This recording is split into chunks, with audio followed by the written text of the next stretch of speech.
네, 여러분 안녕하세요. 자, 오늘은 온라인 수업으로 뵙게 됐네요. 자, 오늘은 사회복지 실천에 있어서의 면접에 대해서 알아볼 거예요. 자, 지난 시간에는 이제 사회복지 실천에 있어서 관계의 의미, 관계 형성의 의미, 그다음에 클라이언트와 좋은 관계를 맺기 위해서 우리가 꼭 알아두어야 할 7가지의 원칙들에 대해서 공부를 했습니다. 자, 사회복지 실천은 클라이언트를 돕는 거예요. 자, 그렇기 때문에 클라이언트가 자발적으로 돕는 과정에서 잘 참여할 수 있게끔 하기 위해서 적극적으로 클라이언트 스스로 자신의 삶의 주체자가 되어서 문제를 해결하는데 노력을 하도록 하기 위해서는 클라이언트의 참여가 굉장히 중요합니다. 그러기 위해서는 사회복지사하고 좋은 관계를 통해서 매 과정마다 클라이언트의 참여를 잘 유도해낼 필요가 있어요. 그래서 관계 형성은 굉장히 중요하고요. 자, 그 다음에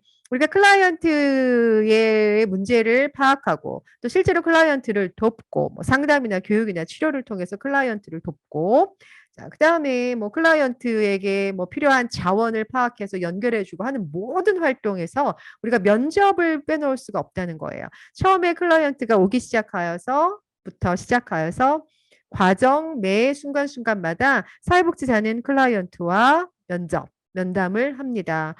정보를 파악하기 위해, 문제를 해결하기 위해 등등등 여러 가지 이유로 면접을 하는데요. 자, 그렇다면 사회복지 실천에 있어서의 면접이란 무엇이고 사회복지 실천에 있어서의 면접의 특징, 중요성에 대해서 알아보고요.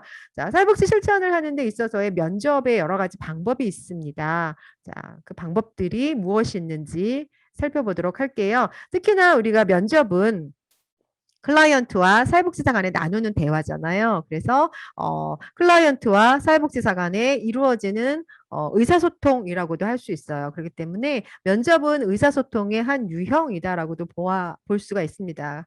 자, 그래서 우리가 의사소통에 필요한 여러 가지 내용들이 또 어떤 것들이 있는지도 살펴봄으로써 사회복지 실천에 있어서의 면접을 이해해 보도록 하겠습니다. 그러니까 면접에 대해서 기본적으로 알아야겠죠. 면접이 뭔지 특징, 뭐 정의와 특징에 대해서 알아봐야겠고요. 사회복지 실천을 하는 데 있어서 이제 사회복지사가 면접을 클라이언트와 할 때 어떤 것들을 좀 사전에 고려를 해야 되는지 이걸 면접의 준비라고 하는데요. 이런 것들 고려할 사항들에 대해서도 한번 짚어볼 필요가 있고요. 그 다음에 아까도 얘기했어요. 면접이라고 하는 거는 의사소통의 한 유형입니다. 그랬을 때 넓게 의사소통이 도대체 뭔지, 그 다음에 의사소통을 할 때 정말 의사소통을 상대방과 잘 하기 위해서 우리는 어떤 것들을 조금 조심해야 되고 유념을 해야 되는지에 대해서 좀 알아볼 필요가 있고요.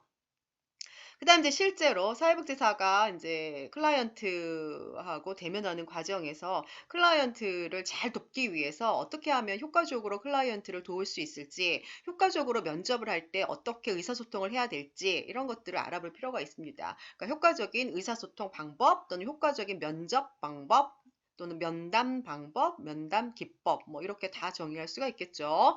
자, 그다음에 의사소통을 방해하는 것이 있어요. 우리가 이제 효과적으로 의사소통을 하고 하는 과정에서 또는 클라이언트하고 관계 형성을 하는 그런 과정에서 우리의 그런 과정들을 방해하는 요인이 무엇인지에 대해서 살펴보도록 하겠습니다. 자, 우선 사회복지 실천에 있어서의 면접. 여러분들 뭐 사회복지 실천뿐만이 아니라 우리는 뭐 수시로 면접이라고 하는 거를 경험을 하죠. 뭐 여러 가지 뭐 상황에서 여러분들 면접 많이 하실 거예요. 그런데 사회복지 실천에 있어서의 면접은 기존에 여러분들이 하는 면접 뭐 아니면 어디에 지원을 했는데 뭐 여러분들 만약에 실습을 했으면 실습을 하기 전에 면접을 또 하기도 하잖아요. 뭐 이런 면접들, 뭐 다양한 면접들과 사회복지 실천에서 실제로 이루어지는 면접은 또 뭐가 다른지 그런 것들을 한번 살펴볼 필요가 있을 것 같습니다. 우선 면접이라고 하는 거는 특히나 이제 사회복지 실천 현장에서 이루어지는 면접은 클라이언트하고 사회복지사가 나누는 모든 대화를 우리가 면접이라 그래요. 만나면서 종결하는 과정까지 지속적으로 우리가 주기적으로 만나잖아. 일주일에 한 번씩을 만나건 일주일에 두 번을 만나건 뭐 이런 식으로 주기적으로 만나서 클라이언트하고 문제를 해결하기 위해서 뭔가를 대화를 나누죠. 이걸 우리가 사회복지 실천 현장에서의 면접이다라고 이야기를 합니다. 면접은 사회복지 실천에 있어서 사회복지 이제 클라이언트의 문제를 좀 더 구체화하고 또 클라이언트에게 대한 개입을 구체화하고 이런 모든 수단이라고 볼 수 있어요. 이거를 실현하기 위한 모든 수단이 면접이라고 볼 수 있어요. 우선 클라이언트를 만나서 클라이언트의 문제를 알기 위해서 면접하죠. 클라이언트의 문제에 개입하기 위해서 면접 또는 상담이라고 하기도 해요. 사회복지사가 치료까지 하기에는 좀 너무 깊이 있게 들어가기 때문에 치료라고 하기는 좀 그렇고요. 사회복지 상담 또는 사회복지 면접이라고 얘기합니다. 그런 개입 과정에서도 면접이 이루어지는 거죠. 끊임없이 둘 간에 뭔가 얘기를 나누는 거예요.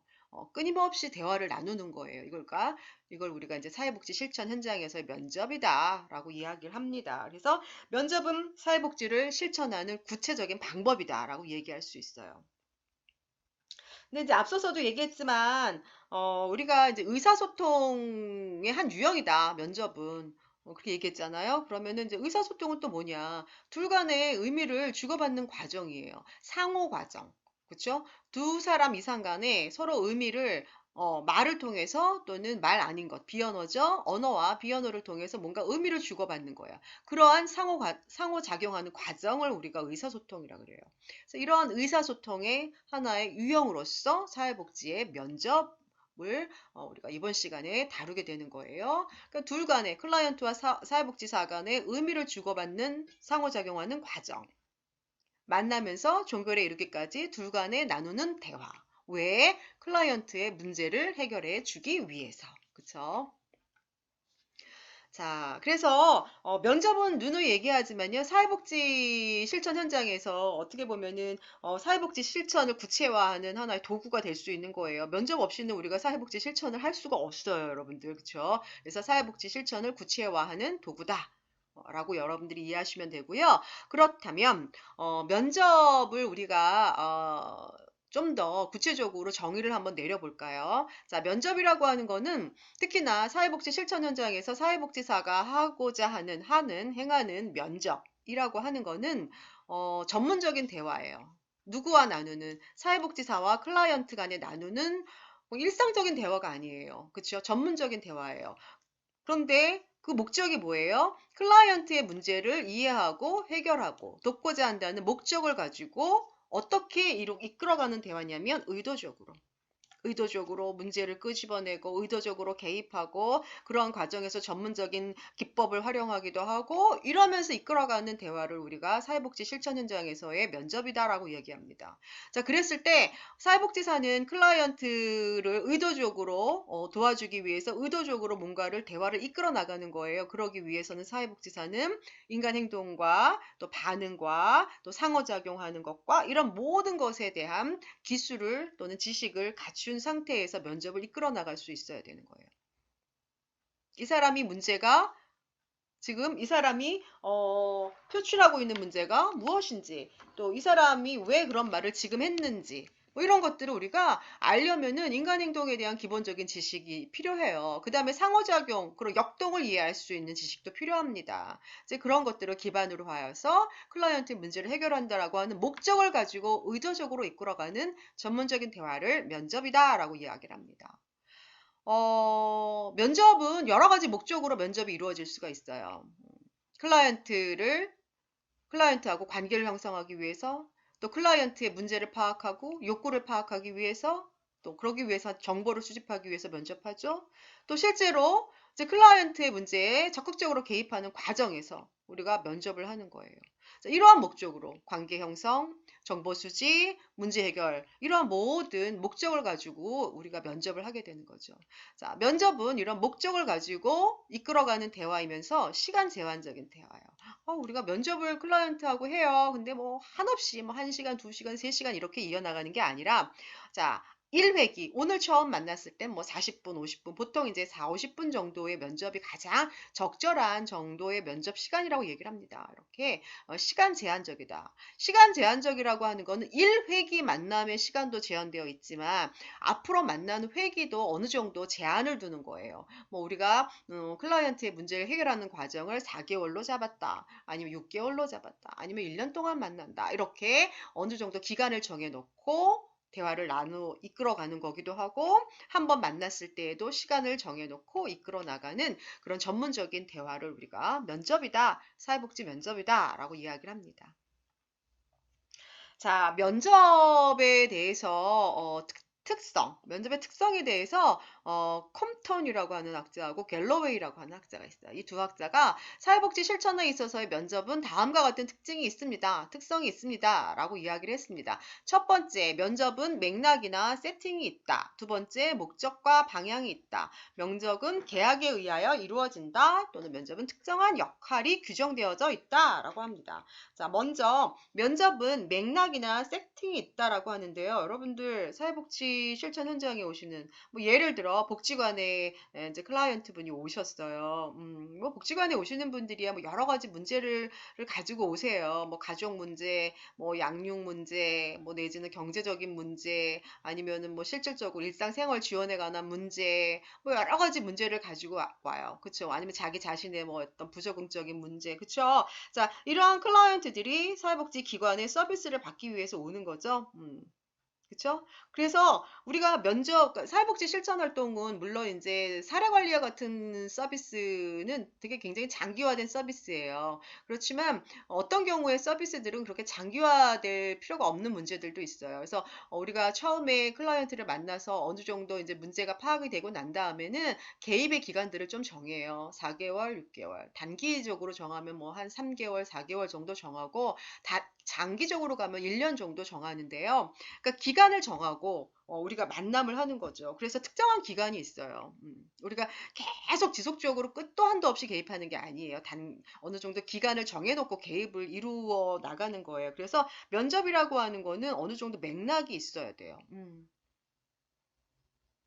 그 다음에 여러분들 면접이라고 하는 거는 친구하고 만나서 하는 그런 대화하고는 일상적인 대화하고는 다르잖아요. 특정한 문제에 포커스를 맞추는 거죠. 클라이언트가 호소하는 뭐 가족 문제, 부부간의 갈등의 문제, 자녀의 양육의 문제, 자신의 어떤 심리 내적인 괴로운 문제, 불안의 문제, 아니면 학교 부적응의 문제, 뭐 이런 문제들, 그쵸? 이런 적응상의 문제, 이런 문제들을 해결해 주기를 바라는 마음에서 기관에 왔고, 기관에 와서 일정 정도의 기간을 정해놓고 사회복지사에게 도움을 받는 거예요. 그렇기 때문에 면접은 어떠한 맥락이 있는 거예요. 포커스를 맞춘다라고 하는 거죠. 그 다음에 면접은 사회복지 기관에 찾아온 그 기관 안에서 이루어지는 거죠. 그래서 세팅이 있다라고 이야기를 합니다. 자, 이거는 여러분들 이해하실 수 있겠죠? 자, 면접은 목적과 방향이 있어요. 이건 당연한 거죠. 면접의 목적이 뭡니까? 궁극적으로 클라이언트의 문제를 해결하고자 하는 게 면접의 목적이에요. 방향 역시 클라이언트가 요구하는 방향으로 우리가 개입에 초점을 맞추고 개입의 여러 가지 내용들을 결정을 하고 개입을 하게 되는 거죠. 이렇게 면접이라고 하는 거는 클라이언트가 원하는 문제와 클라이언트가 원하는 욕구를 해결해 주기 위해서 사회복지 실천 현장에서 면접을 또는 면담을 이루어 나가는 거예요. 자, 알겠죠?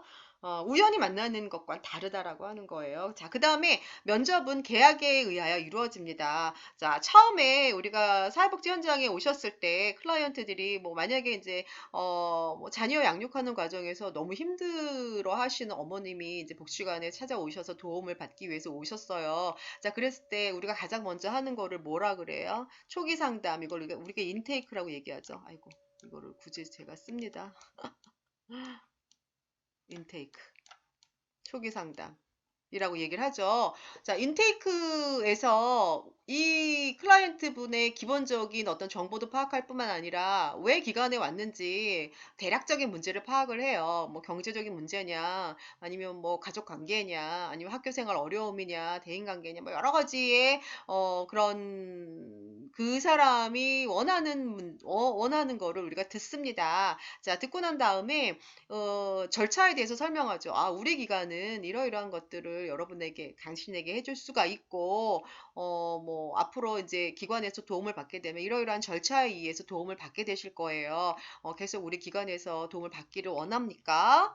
자, 그럼 뭐 클라이언트가 네, 원합니다. 라고 하면 우리가 이제 동의서 혹은 계약서 이런 걸 작성을 해요. 이제 그래서 면접은 이제 초기 상담에서 만약에 왔는데 클라이언트가 마음에 안 드는 거예요. 그럼 가시면 되는 거예요. 그럼 더 이상 면접이 진행이 되지 않겠죠. 근데 클라이언트가 아니에요. 계속 와서 도움을 받고 싶어요라고 할 때는 동의서 혹은 면접 계약서 이런 거를 작성을 하고 그 이후부터 이제 구체적으로 클라이언트의 문제를 파악하고 사정하고 개입의 목표를 세우고 개입하고 종결하고 이런 과정들이 쭉 이어져 나가는 거예요.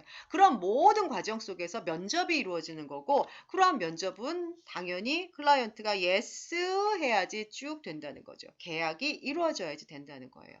물론 이 계약은 두 가지 형태로 할 수 있어요. 서면으로도 할 수 있고 구두 계약으로도 할 수 있습니다. 그런데 우리는 이제 보통 구두 계약 잘 안 하고요. 서면 계약을 합니다. 이제 뭐 하시겠습니까? 예, 동의합니다. 뭐 이런 것들 계약을 하죠. 자, 그 다음에 면접을 하는 과정에서, 그러니까 면접을 하는 과정은 이제 만나면서부터 종결하는 순간까지 이루어지는 게 면접이에요.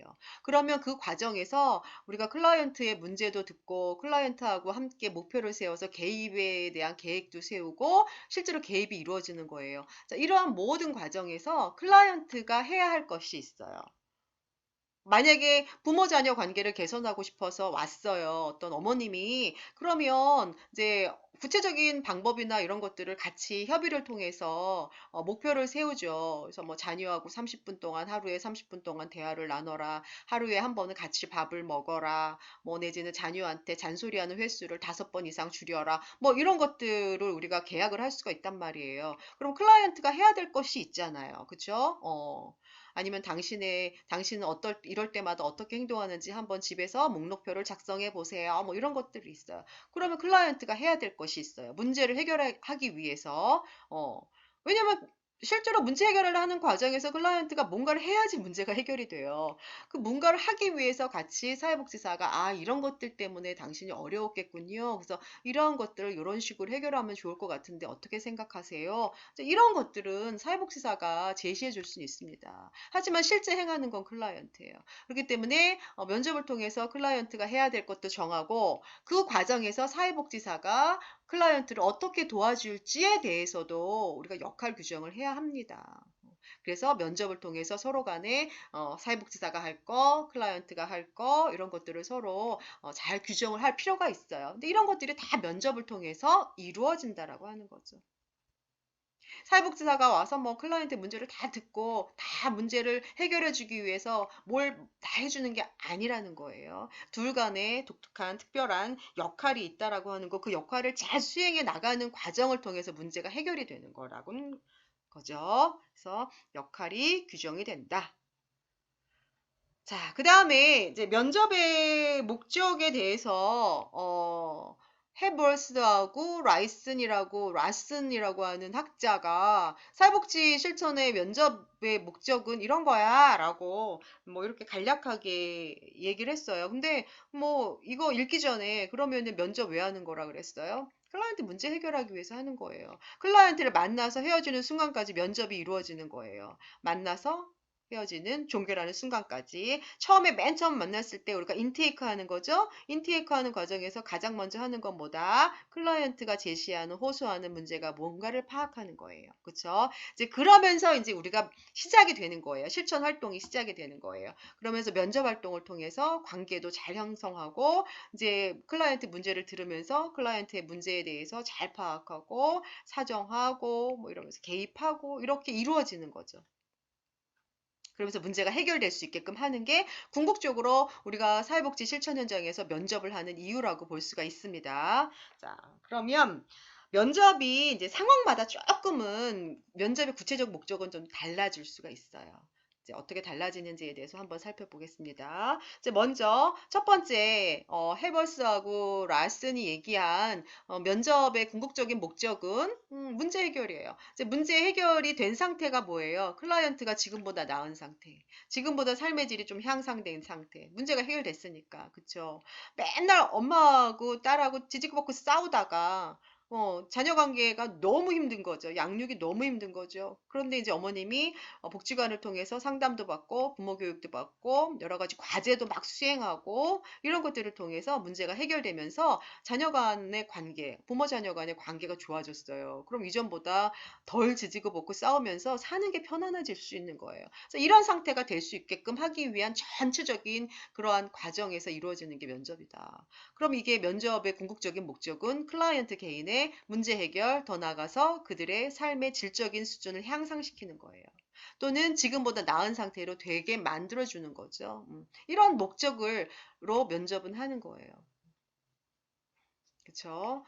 그러기 위해선 여러 가지 정보도 우리가 알아야겠지만, 정보를 파악한 걸 토대로 이제 어떻게 하면 구체적으로, 해야 할지, 클라이언트는 어떤 걸 해야 되고, 사회복지사는 뭘 해야 될지, 뭐 이런 것들을 모색해 나가는 것이 바로 면접이라고 볼 수가 있습니다.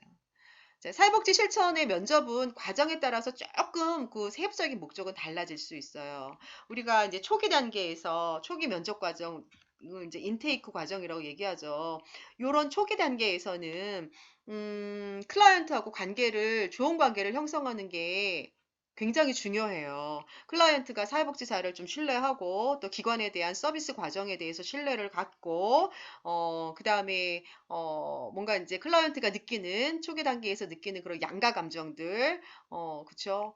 이거 말하고 싶은데 조금 꺼리기도 하는 그런 양가 감정들을 해결할 필요도 있고, 그래서 클라이언트하고 사회복지사 간에 좋은 관계를 맺을 수 있게끔 충분히 그의 이야기를 잘 들어주고, 정말 따뜻함을 표현해주고, 정말 돕고자 하는 마음을 표현해주고, 존중해주고, 수용해주고, 표현할 수 있게 도와주고 이러한 것들을 통해서 좋은 관계를 맺을 수 있게끔 하는 게 면접의 초기 단계에서는 굉장히 중요하죠. 초기 단계에서 면접은.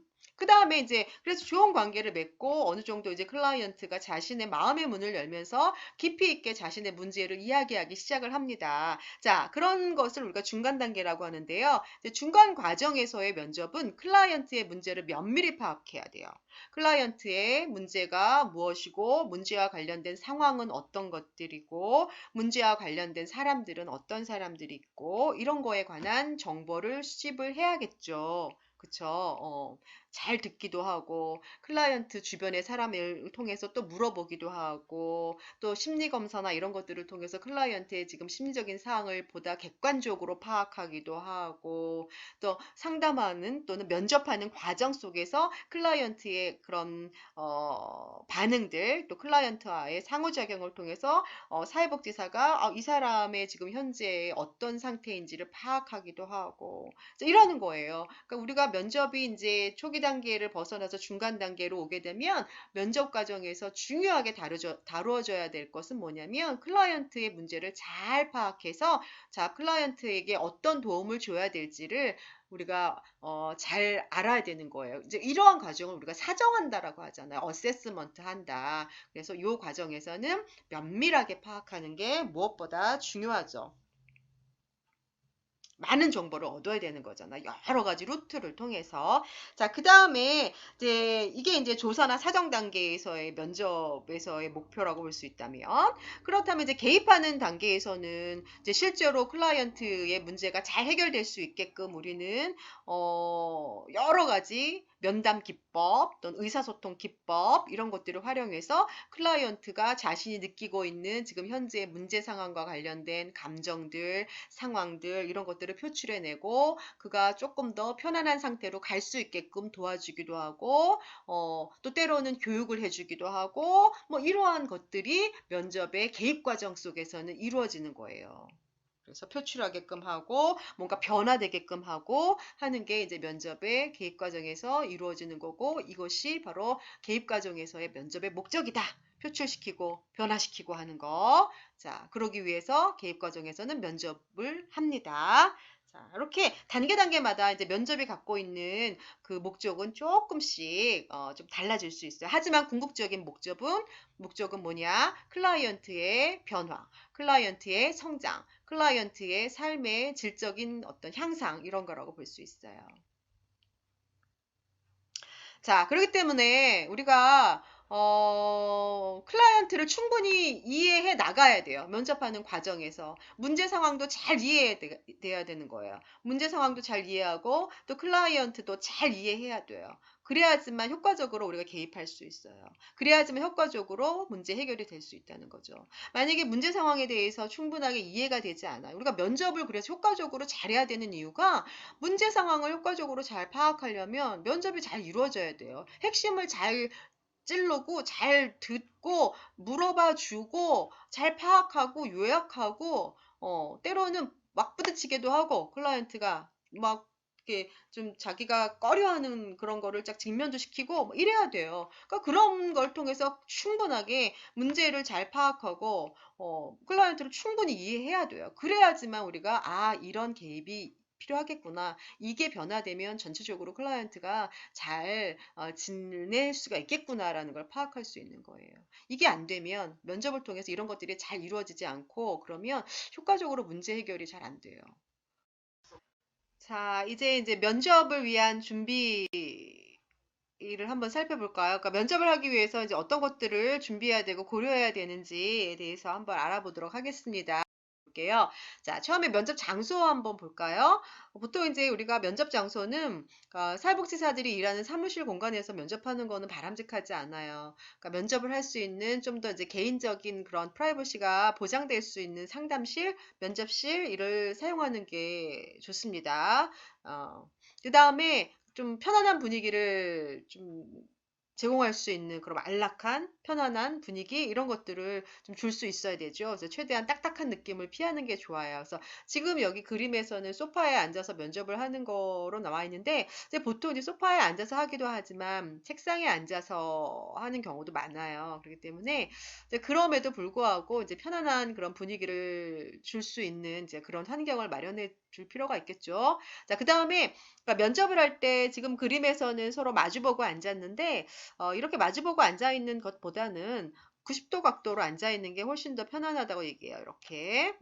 여기 이제 사회복지사가 앉으면 여기 클라이언트가 앉아서 이야기하는 게 훨씬 더 노출, 서로가 이렇게 자신을 오픈하는데 더 좋은 그런 각도라고 이야기를 합니다. 그래서 이런 자리 배치도 한번 여러분들이 면접을 하기 전에 고려를 해 보셔야 되고요. 자, 그다음에 면접 시간은 물론 이제 클라이언트가 누구냐에 따라서 조금 다를 수 있어요.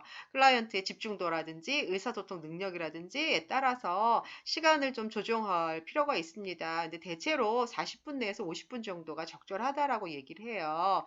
근데 이제 아이들인 경우에 연령이 낮은 아이들인 경우에는 조금 더 시간을 줄이는 게 좋겠고 또 어르신들인 경우에도 글쎄 이 시간에 하지만 그 전달하는 내용이나 이런 것들이 너무나 이제 많으면 어르신들이 또 이해하고 받아들이기가 쉽지 않으니까 이제 어르신들의 경우에도 이제 시간의 조절, 양의 조절 이런 것들이 좀 필요합니다. 특히 이제 뭐 장애를 가지고 있으신 분들에게도 그런 배려들이 필요하겠죠. 자, 이런 면접 시간을 얼마로 할 건이냐에 대한 그런 이제 고려도 여러분들이 한번 해보셔야 할 것 같아요. 자, 그 다음에 면접을 오셨어요. 오셨을 때 이제 상호작용하는 방법이에요. 맨 처음에 왔을 때 가장 먼저 여러분들이 인사를 나누잖아요. 안녕하세요. 뭐, 사회복지사 누구누구입니다. 뭐, 이렇게 인사를 하잖아요. 이제, 그럴 때 보통 우리가 이제 가장 일상적으로 흔히 많이 하는 그런 인사하는 방법이 이제 악수하는 거예요. 그래서 이제 악수하는 거는 이제 우리의 우리 만남이 시작되었다라는 걸 공식적으로 알리는 것이기도 하고, 이런 악수를 통해서 이제 좋은 인상을 서로 줄 수 있기 때문에 유익하죠. 그래서 악수하는 것도 굉장히 처음 만남에서는 중요한 이제 그런 상호작용 방법이라고 볼 수가 있습니다. 이제 뭐 그런 것들이 좀 부담스러운 경우에는 안 하셔도 되고, 네. 자, 그 다음에 상호작용할 때 이제 처음 만나면서 악수하는 것도 중요하지만 우리가 면접을 하는 과정 속에서 신체적인 접촉도 때로는 굉장히 유용한 의사소통의 하나의 수단이 될 수 있어요. 특히나 이제 뭐 이야기를 할 때 굉장히 힘들어하거나 뭐 굉장히 뭐 이렇게 감정이 막 올라오는 경우에 이제 진정을 시키기 위해서 어깨를 톡톡 두드린다거나 뭐 이런 것들은 클라이언트를 안정시키기 위한 굉장히 좋은 방법, 그다음에 따뜻함을 전달하기 위한 좋은 의사소통, 그러니까 비언어적인 의사소통 방법이에요. 그렇기 때문에 그 적절한 신체적인 접촉은 둘 간의 사회복지사와 클라이언트 간의 면접에 있어서 좀 이렇게 원활하게 면접을 할 수 있게 하는 방법이기도 하지만 때로는 이게 잘못 사용될 때는 굉장히 또 사회복지사에게 치명적인 어, 그런 문제를 던져줄 수 있죠. 특히나 요즘 같이 민감한 때에 이런 것들은 조금은 고려를 해봐야 될 것 같죠. 하지만 어떻게 보면 하지만 그럼에도 불구하고 이 신체적인 접촉은 굉장히 이제 서로 간의 관계를 긍정적으로 좀 발전시키는데도 굉장히 유용한 방법이에요. 근데 때로는 이제 학대를 받은 그런 경험이 있는 피해자라든지 뭐 이런 성과 관련된 그런 피해자라든지 이런 경우에는 신체적인 접촉은 아주 유의를 좀 하셔야겠죠. 이제 아이들 같은 경우에는 근데 이제 이렇게 뭐 등을 쓰다듬는다거나 이제 어깨를 톡톡 두드린다거나 하는 경우에 좀 더 이제 아이들하고의 면접은 더 잘 될 수 있는 가능성이 있어요. 그렇기 때문에 이런 신체적인 접촉도 그러니까 유용한 방법 중에 하나니까 한 번쯤은 여러분들이 고려해 볼 필요가 있습니다. 자, 그 다음에, 우리가 면접을 시작할 때, 자, 안녕하세요. 인사 나누고, 무슨 일로 오셨나요? 라고, 시작하기보다는, 안녕하세요. 네, 여기가 굉장히 찾아오기가 힘드셨죠? 어떻게 오셨어요? 뭐, 아, 오늘 날씨가 어떤데, 뭐, 오시느라 힘들지 않으셨나요? 뭐, 라든지 이런 이야기를 한 번쯤은 해주시는 게 좋아요. 그러니까 공식적으로 우리가 이야기를 하기 전에, 이런 비공식적인 이야기라고 하거든요. 그러니까 아이스 브레이킹이라고 얘기하죠. 뭐 그거를 깨는 데는 아주 좋아요. 그렇기 때문에 뭐 어떻게 왔는지, 날씨는 어떤지, 뭐 찾느라 힘든 건 없었는지, 뭐 이런 것들에 대해서 사소한 이야기를 나누고 이제 그 다음에 자, 그러면 우리 기관에 어떻게 또 무슨 일로 오셨나요? 라고 물어보시는 거예요. 이제 그러면 좀 더 클라이언트가 자신의 문제를 딱 얘기하기가 좀 더 수월해져요. 근데 오자마자 무슨 일로 오셨나요? 무슨 도움을 받으러 오셨나요? 라고 얘기하는 것보다는 이렇게 이제 비공식적인 대화를 해주는 거는 굉장히 좋습니다. 그래서 처음에 이제 아, 편안하다. 되게 느낌 좋다. 이제 그런 느낌을 많이 받아요. 이런 비공식적인 대화를 통해서 아, 이 사람이 날 따뜻하게 맞아주고 있구나라는 느낌을 받을 수 있습니다. 그래서 이제 이런 악수하고 비공식적인 대화를 나누고 이야기하는 과정에서 적절한 신체적인 어떤 접촉들 이런 것들도 한번 고려해 볼 필요가 있고요. 근데 자, 그러니까 이게 굉장히 그러니까 케이스 바이 케이스예요. 상황마다 조금씩 여러분들이 다르기 때문에 또 어떤 클라이언트를 만나느냐에 따라서 조금씩 다르기 때문에 이거는 여러분들이 이때는 이렇게 하세요라고 하는 공식은 따로는 없어요. 하지만 대체적으로 이런 것들을 활용하시면 여러분들이 클라이언트하고 면접을 시작하는데 굉장히 원활하게 좀 부드럽게 시작할 수 있다라고 하는 거죠. 자, 그 다음에 이제 면접을 시작하셔야겠죠. 지금 이제 면접을 하실 때 가장 먼저 하시는 거는 뭐냐면, 자기소개예요. 어, 나는 누구누구다. 나는 이 기관에서 무슨 일을 담당하고 있는 사회복지사 누구누구입니다. 라고 자기소개를 하고, 그 다음에 클라이언트에게도 누군지 소개를 부탁하는 거예요.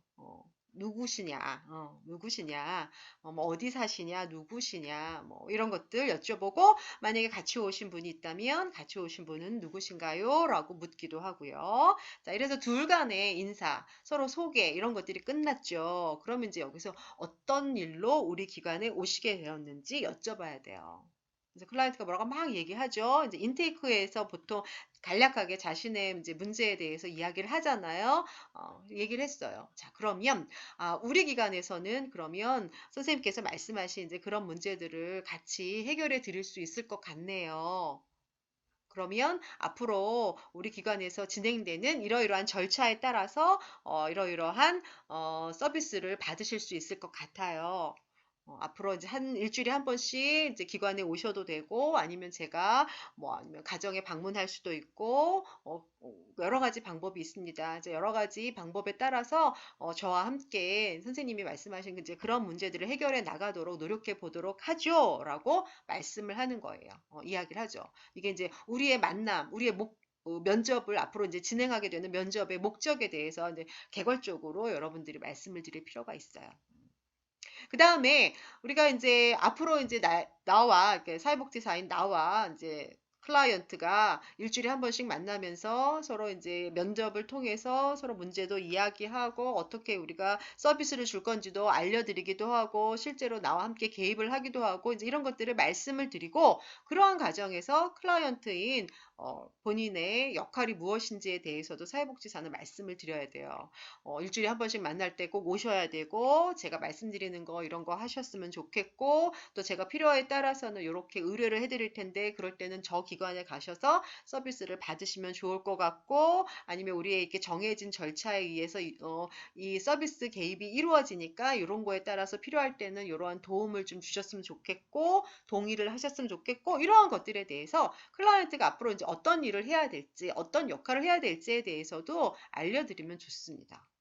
자, 그 다음에 이 기관의 여러 가지 절차나 이런 것들은 뭐 목적을 소개할 때 아니면 클라이언트의 역할을 소개할 때 말씀드려도 되고요. 이제 이런 거 다 끝나고 난 다음에 이제 앞으로 우리가 이런 문제를 해결하기 위해서 이렇게 만날 거다. 선생님은 이렇게 저와 함께 만날 때 오셔라. 그리고 이런 일을 하셨으면 좋겠다라고 4번까지 역할까지 설명을 하고 난 다음에 자, 그 다음에 우리 기관에서는 이제 이런 서비스를 제공하는 과정에서 이런 서류에 동의도 하셔야 되고요. 그 다음에 계약서도 작성하셔야 되고요. 이제 가족관계와 관련된 이런 서류들을 좀 제출하셔야 돼요. 자, 이런 것들 말씀드릴 거예요. 이제 그런 행정적인 절차에 대해서도 소개해드리고, 그 다음에 이제 사회복지 개입이 이루어지는 과정에서 이루어지는 뭐 클라이언트의 자기결정이라든지 뭐 이런 것들도 말씀드려야 되죠. 결정은 본인이 하시는 거다라는 것 알려드리고, 그 다음에 비밀을 보장할 거다라는 것도 말씀드리고요. 때로는 비밀을 보장하는 과정 속에서 만약에 클라이언트가 다른 사람에게 해가 되는 상황이 발생된다면 비밀을 제가 끝까지 보장해 드릴 수는 없다라는 것도 말씀드릴 필요가 있어요. 그런 경우에는 저의 이제 상급자에게 말씀드린다거나 아니면 이제 기관에 보고해야 할 것에 대해서 클라이언트에게 미리 고지를 하는 거죠. 이런 것들, 이런 윤리적인 요소들이거든요. 이런 것들을 충분히 말씀드릴 필요가 있고, 이런 것들이 다 이야기가 되면 이제 혹시 뭐 궁금한 것들이 있는지 그렇게 피드백을 받을 필요가 있습니다. 자, 이러한 과정을 통해서 이제 초기의 면접들이 쭉 진행이 됩니다.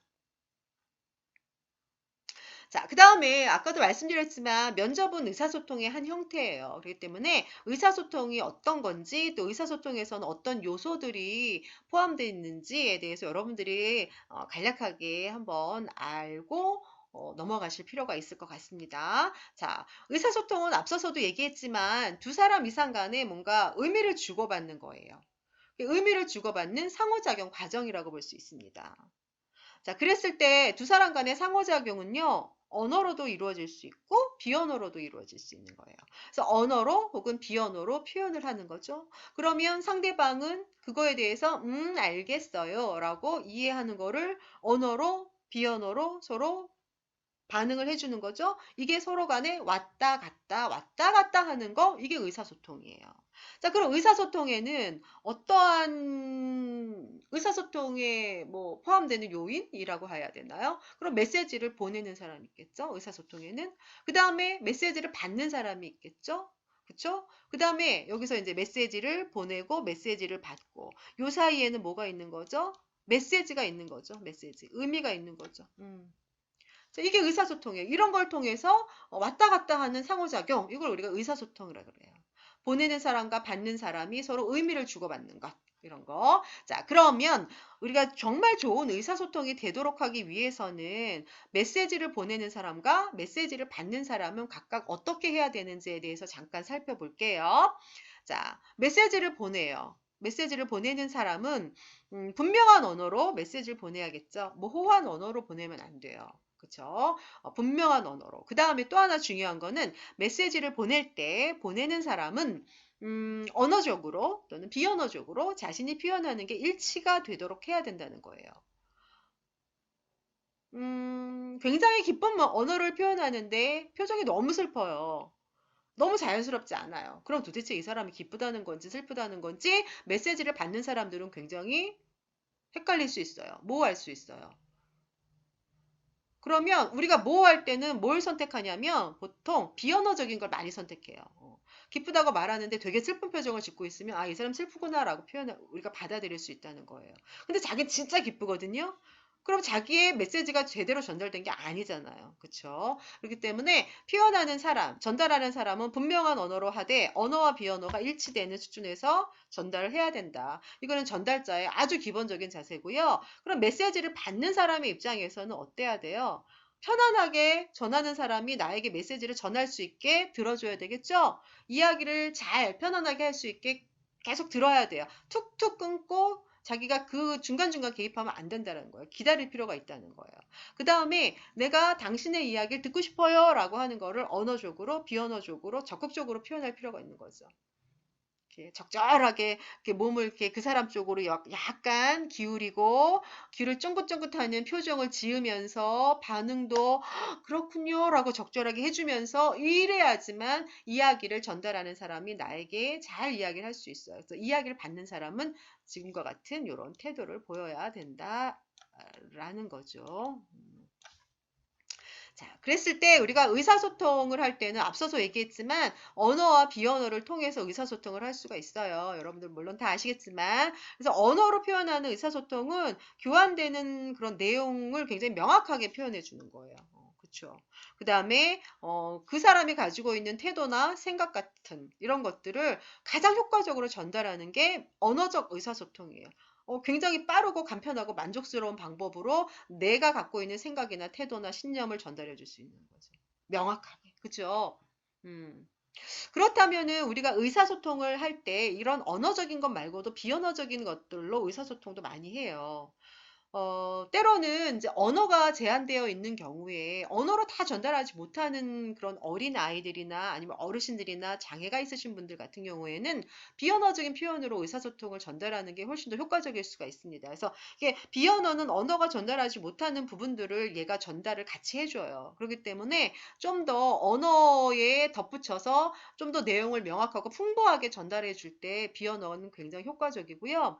그 다음에 비언어 같은 경우에는 언어는 전달해주고자 하는 그런 메시지의 내용 이런 거를 전달해 준다라고 하면 비언어 같은 경우에는 전달해 주고자 하는 내용뿐만 아니라 전달해 주고자 하는 그 사람의 감정을 표현하는데 비언어는 굉장히 효과적인 수단이라고 볼 수 있어요. 그래서 언어가 전달하는 거에 인지적인 측면이라면 비언어는 전달하는 내용의 감정적인 측면이에요. 그래서 우리가 말하지 않고 그 사람의 표정이라든지 그 사람의 뭐 자세라든지 옷차림이라든지 뭐 억양이라든지 이런 것들을 통해서 이 사람의 지금 현재 심리적인 상태를 우리가 알 수가 있는 거잖아요. 그래서 말하지 않으나 그 사람의 보여주는 비언어가 그 사람의 감정이나 지금 현재 여러 가지 심리적인 상태를 표출해주는 굉장히 강력한 수단이 바로 비언어라고 볼 수 있습니다. 그래서 어쨌거나 우리는 이렇게 언어랑 비언어를 통해서 상대방과 메시지를 주고 받는 그러한 과정들이 바로 의사소통이다라고 할 수 있죠. 자, 그 다음에 우리가 의사소통은 이제 앞서서도 얘기했지만 언어적인 의사소통, 언어를 통해서 또는 비언어를 통해서 의사소통이 이루어지는 거예요. 그랬을 때 의사소통할 때 언어적인 의사소통을 할 때 우리는 어떻게 언어를 가지고 어떤 방법으로 의사소통을 하냐면 지지해주죠, 보통. 클라이언트를 지지할 때 언어를 통해서 의사소통해요. 그 다음에 클라이언트가 말한 거를 다시 한번 얘기해 줄 때. 클라이언트의 말을 재구성한다는 건 클라이언트가 지금 나에게 했던 말을 다시 한번 클라이언트에게 되물어 주거나 클라이언트에게 다시 한번 확인할 때. 이럴 때 우리가 언어를 통해서 클라이언트하고 의사소통해요. 그 다음에 현재 클라이언트가 느끼는 감정을 사회복지사가 얘기를 해주는 거예요. 지금 내가 보기에 당신 굉장히 힘들어 보인다. 지금 내가 보기에 당신 굉장히 우울해 보인다. 지쳐 보인다. 라고 하는 걸 감정을 반응해 줄 때도 우리는 언어로 얘기하죠. 지지해주고 굉장히 잘하셨어요. 굉장히 참고 잘 견뎌 오셨어요. 저는 못 그랬을 텐데 정말 그 점은 뭐 누구누구 씨가 굉장히 누구누구 씨의 굉장히 큰 강점이라고 생각해요. 뭐 이런 거. 그다음에 이런 게 바로 지지적인 거죠. 클라이언트를 지지하는 거죠. 이거 언어로 해야 되겠죠. 그다음에 지금 말씀하신 게 이렇다라고 말씀하신 거죠. 이런 거 언어로 다 클라이언트에게 다시 되물어 주는 거죠. 그 다음에 제가 보기에 선생님 굉장히 힘들어 보여요. 우울해 보여요. 이렇게 감정에 대해서도 반응할 때 언어로 하는 거죠. 이런 거는 여태까지 해왔던 거 너무나 잘하셨어요. 너무나 훌륭해요. 뭐 이런 거 강점에 대해서 얘기해 줄 때도 다 언어로 해주는 거죠. 그래서 클라이언트하고 언어로 이제 의사소통할 때는 주로 이제 이런 측면에서 언어 표현을 해줘야 되는 거예요. 자, 우리가 뒷부분에 다시 이제 효과적인 의사소통 방법에 대해서, 면접 방법에 대해서 얘기하는데 그 면접 방법은 좀 이런 것들을 다시 한번 짚어보는 이제 그런 기술, 기법이라고 볼 수 있습니다. 자, 그 다음에 우리는 또 이제 클라이언트하고 비언어적으로 또 의사소통도 해야겠죠? 그랬을 때 가장 강력한 비언어적 의사소통은 눈 맞추는 거. 우리가 얘기할 때, 눈을 맞추는 거 되게 중요하잖아요. 상대방과. 뭐 그럼 뭔가 진솔하게 의사소통할 수 있는 것 같은 느낌도 들고요. 그 다음에, 클라이언트하고 언어로 의사소통하는 것 이외에 이제 비언어로 의사소통을 할 때 눈여겨봐야 될 건 클라이언트가 나를 지금 보고 있느냐, 안 보고 있느냐. 나의 눈을, 즉 사회복지사인 나의 눈을 맞추고 있느냐, 안 맞추고 있느냐. 이것도 되게 의미 있게 여러분들이 보셔야 돼요. 눈을 잘 못 맞추고 있으면 이 사람은 굉장히 이제 위축된 부분들이 많아서 사람하고 이렇게 정면으로 바라보면서 이야기하는 게 되게 힘들 수 있다라는 거 여러분들이 이해하셔야 돼요. 이제 그렇지만 사회복지사는 인 나는 가능하면 클라이언트하고 눈을 맞추면서 이야기를 해주려고 노력하셔야 돼요. 그렇다고 너무 빤히 쳐다보는 거는 조금 불편할 수 있죠. 그래서 적당히 눈을 맞추기도 하고 적당히 면담을 하는 과정에서 뭐 내가 서류를 보면서 서류 작성을 하기도 하고 다시 또 클라이언트의 눈을 보면서 이야기하기도 하고. 눈 맞춤은 굉장히 중요한 의사소통의 하나의 방법이고요. 자, 그 다음에 우리가 의사소통을 할 때, 이제 비언어적인 의사소통을 할 때, 표정도 되게 중요하죠. 클라이언트의 표정을 읽는 것도 중요하고, 또 사회복지사가 클라이언트에게 전달하는 표정도 굉장히 둘 간의 의사소통에 있어서는 굉장히 중요한 요소가 될 수 있는 거예요. 그래서 사회복지사는 클라이언트에게 온화한 표정을 짓고, 그쵸? 이제 이렇게 따뜻한 표정을 지으려고 노력하셔야 되고, 그다음에 클라이언트의 표정을 보면서 아, 지금 이 사람이 어떠한 심리적인 상태구나라는 걸 포착할 수 있어야 되고 이런 것들도 이제 중요하죠. 우리가 의사소통하는 과정에서 말하지 않는 것들이잖아요. 그렇죠? 그다음에 옷차림과 외양도 때로는 중요한 의사소통의 수단이 될 수 있어요.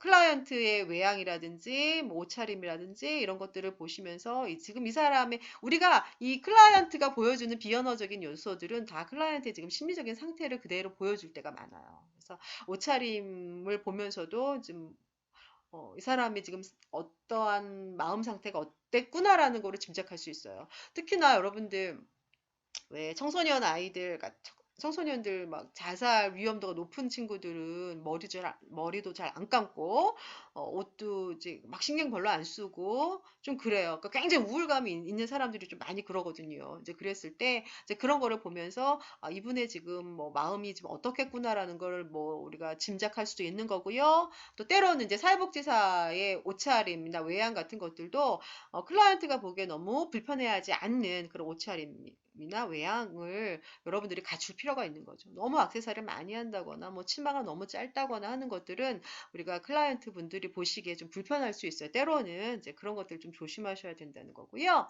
자, 그 다음에 자세라든지 몸동작 이런 것들도 굉장히 우리가 중요한 비언어적인 의사소통 수단이 될 수 있는 거예요. 사회복지사의 몸동작, 뭐 자세, 뭐 이런 것들. 클라이언트하고 얘기할 때 다리를 꼰다거나 팔짱을 낀다거나 하는 거, 이거는 우리가 하면 안 되는 행동들이죠. 뭔가 이제 자세도 내가 당신 이야기를 진심으로 듣고자 하는 이런 자세를 취하는 거죠. 적당히 앞으로 몸을 기울이고, 그 다음에 이제 뭔가 팔이나 이런 것들도 가능하면 너무나 많이 움직이지 않는 것도 중요하죠. 뭐 이런 것들.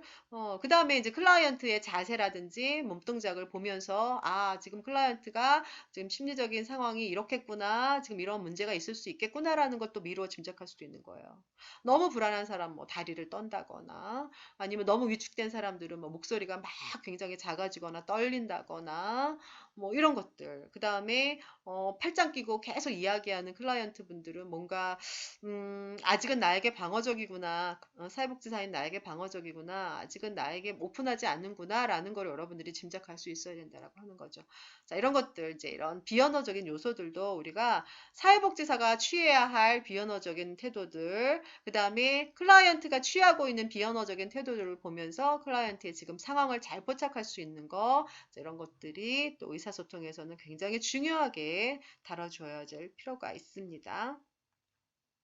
자, 그 다음에 제가 이제 교재에 간단하게 써놨는데요. 거기에 보면 머레비안의 법칙이라는 게 있어요. 이제 머레비안이라고 하시는 분은 이제 교수님이시죠. UCLA 교수님이신데, 우리가 사람들이랑 의사소통할 때는, 말의 내용은 이제 워딩이에요. 워딩. 진짜 메시지예요. 말 그대로 메시지. 언어적인 거죠. 자, 이거가 우리가 의사소통할 때는 얘는 정말 7% 정도밖에 기능을 하지 않는다는 거예요.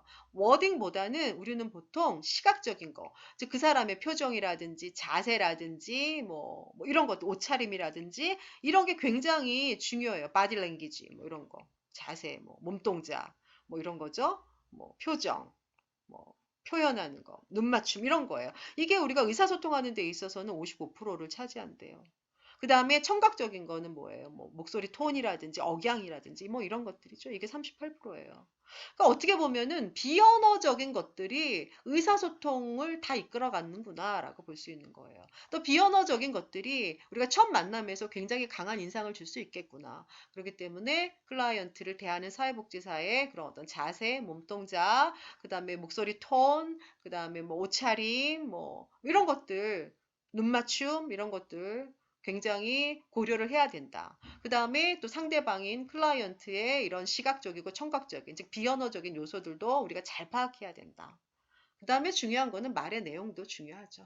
하지만 이제 우리가 의사소통할 때는 이러한 측면에서 이제 의사소통이 이루어진다라고 하는 거예요.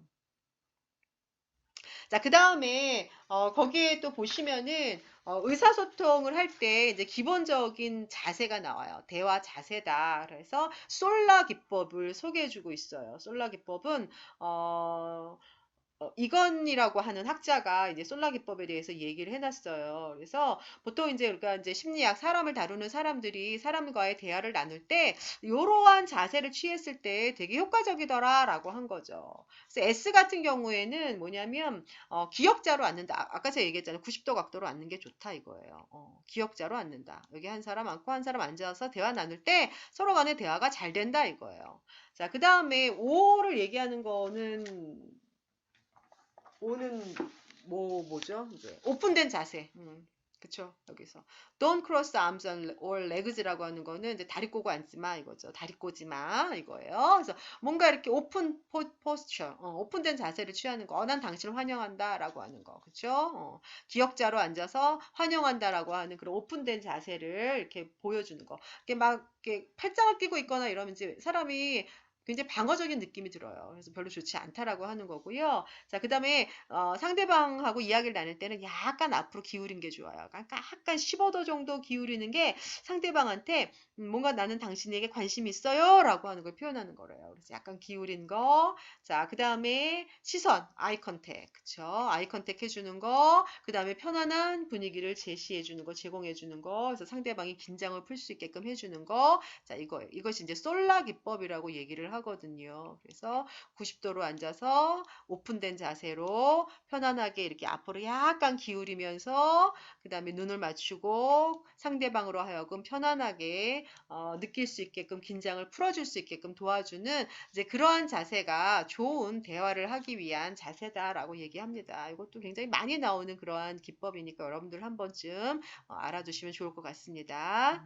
자, 그다음에 여러분들 이거 읽어보시면고요. 한번 생각해 보시고 또 여러분들의 생각을 한번 같이 저와 함께 공유해 볼 수 있게끔 여러분들의 생각을 적어주시면 좋을 것 같아요. 제가 이 의사소통 관련해서 두 가지 생각해 봅시다를 제시했거든요. 그래서 요거 간단한 거니까 첫 번째 것과 그 다음에 계속 이어지는 강의에서 나오는 두 번째 생각해 봅시다.